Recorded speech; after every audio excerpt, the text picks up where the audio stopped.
Hello my dear students, तो एक बार वापस से स्वागत है आपका अपने YouTube channel the logic board में। लास्ट लेक्चर में हमने जहाँ तक पढ़ा था आज हम उससे आगे पढ़ना शुरू करते हैं।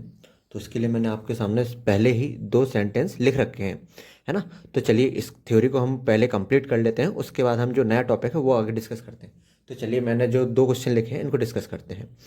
अब पहला क्वेश्चन है लेट मोहन गो देयर, और दूसरा क्वेश्चन है let I handle this matter. तो जो लास्ट लेक्चर में हमने लेट की थ्योरी पढ़ी थी उसी के कुछ क्वेश्चन है, वापस से रिकॉल कर लेते हैं उसी थ्योरी को।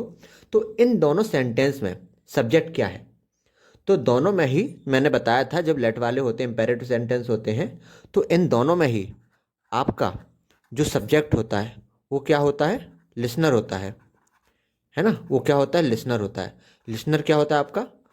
वो सेकंड पर्सन होता है, और सेकंड पर्सन होता कौन है? यू। तो इनडायरेक्टली अगर मैं कहूँ कि आपका सब्जेक्ट क्या है तो आप बोलोगे हु।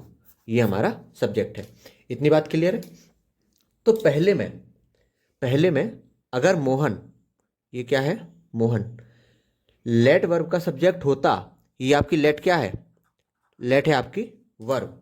अगर मैं कहूँ कि पहले में अगर जो मोहन है वो लेट वर्ब का सब्जेक्ट होता, तो लेट से पहले लिखा नहीं होता, क्योंकि सब्जेक्ट हमें पता है मेन वर्ड से पहले लिखे होते हैं। लेकिन ये जो मोहन है वो लेट वर्ब के बाद है, तो ये आपका सब्जेक्ट थोड़ी होगा, ये आपका क्या होगा? लेट वर्ब का ऑब्जेक्ट। ये लेट आपकी वर्ब है, इस वर्ब का ऑब्जेक्ट क्या क्या होगा आपका? मोहन। कि यानी जो हमारे, मैं आपको वापस से रिकॉल करा दूं, कि यानी जो हमारे इंपेरेटिव सेंटेंस होते हैं, इंपेरेटिव सेंटेंस कौन कौन से होते हैं? वापस से इस थ्योरी को रिकॉल करा देता हूं मैं। इंपेरेटिव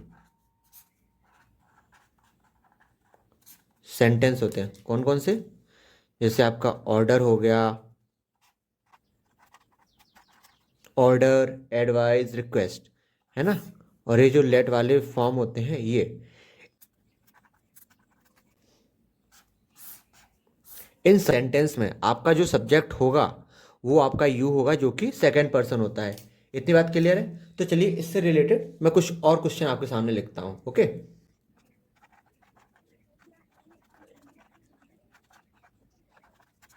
अब मैंने आप लोगों के सामने क्वेश्चन लिखे, ठीक है। अब जैसे कि अभी मैंने क्वेश्चन लिखे लेट वाले थे, इसमें आपको मैंने बता दिया था कि ये जो लेट है ना, ये जो आपकी लेट है, ये क्या है? आपकी वर्ब है। तो इसके बाद क्या आएगा? आपका ऑब्जेक्ट आएगा।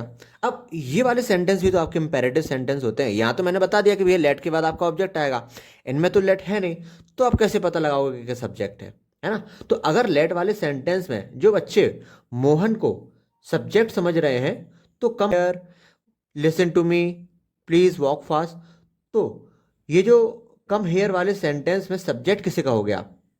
जैसे कम हेयर एक इंपेरेटिव सेंटेंस है, वैसे ही लेट वाले भी तो इंपेरेटिव सेंटेंस हैं। तो दोनों में ही किसी को इंस्ट्रक्ट कर रहे हैं, और जिसे इंस्ट्रक्ट कर रहे हैं वह सब्जेक्ट आपका क्या है? यू है, जो हमारी बातें सुन रहा है ना। तो इंपेरेटिव सेंटेंस का सब्जेक्ट यू ही क्यों होता है? ये भी एक सोचने वाली बात है। अगर हम कभी भी ऑर्डर करें, एडवाइस करें या रिक्वेस्ट करें, तो वह हम अपने लिसनर को करेंगे। और लिसनर हमेशा क्या होता है? लिसनर हमेशा वह पर्सन होता है जो कि हमारी बातें सुन रहा होता है। यानी कि लिसनर जो होता है वही आपका सब्जेक्ट होता है ना, जो कि यू होता है। तो पहला वाला जो मैंने सेंटेंस लिखा है, लेट मोहन गो होम, तो लेट मोहन वाले सेंटेंस में आपका सब्जेक्ट क्या होगा? इस वाले सेंटेंस में आपका सब्जेक्ट क्या होगा? यू होगा। अब हम उसको इंस्ट्रक्ट कर रहे हैं कि मोहन को जाने दो, एवं मोहन आपका क्या है? ऑब्जेक्ट है। तो इसी तरीके से आई जो है वह भी आपका लेट वर्ब का क्या है? ऑब्जेक्ट है ना। ये भी लेट वर्ब का ऑब्जेक्ट है। तो पहले में आपका जो मोहन है, ये क्या है? मोहन आपका नाउन है, एवं नाउन का सब्जेक्टिव केस हो या ऑब्जेक्टिव केस हो, दोनों ही सेम होते हैं, और वो होता क्या है? वही शब्द। यानी कि अगर मैं कहूं नाउन है, तो नाउन का चाहे सब्जेक्टिव केस हो चाहे ऑब्जेक्टिव केस हो, दोनों ही आपके सेम रहते हैं। अब ये जो मोहन है, मोहन आपका क्या है? नाउन है। नाउन का अब चूंकि ये है क्या, ऑब्जेक्टिव है, अगर ये सब्जेक्ट भी होता तो भी हम इसको मुहानी लिखते। तो यहाँ पर आपका ये चीज़ सही है, इसमें हमें करेक्शन नहीं करना।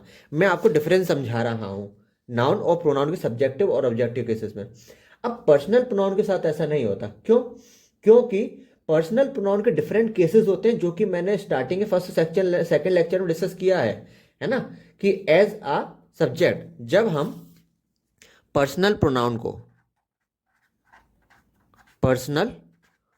को एज अ सब्जेक्ट यूज करें तो उसका अलग केस होता है, और एज अ ऑब्जेक्ट यूज करें उसका अलग केस होता है। तो अगर किसी को इसके पर्सनल प्रोनाउन के सब्जेक्ट और ऑब्जेक्टिव केस समझना है तो आप फर्स्ट या सेकंड लेक्चर को रेफर कर लेना, है ना। तो अब ये यहाँ पे आई है, आई यहाँ पे ऑब्जेक्टिव के प्लेस पे, लेकिन आई जो है वो उसका सब्जेक्टिव केस होता है, नॉमिनेटिव केस होता है, जो कि एज अ सब्जेक्ट यूज होता है। लेकिन हमें यहाँ उसका आई का ऑब्जेक्टिव केस चाहिए, जो कि मी होता है ना। तो यहाँ पर क्या आएगा, let me handle this matter. अब इतनी बात आप लोगों के सामने क्लियर है। तो होप सो आपको सामने ये दोनों क्वेश्चन क्लियर हो गए होंगे, और मैंने इन दोनों का इससे कंपैरिजन करके आपको समझाया है। सो थैंक यू गाइस, इसी के साथ हम मिलेंगे नेक्स्ट लेक्चर में। धन्यवाद।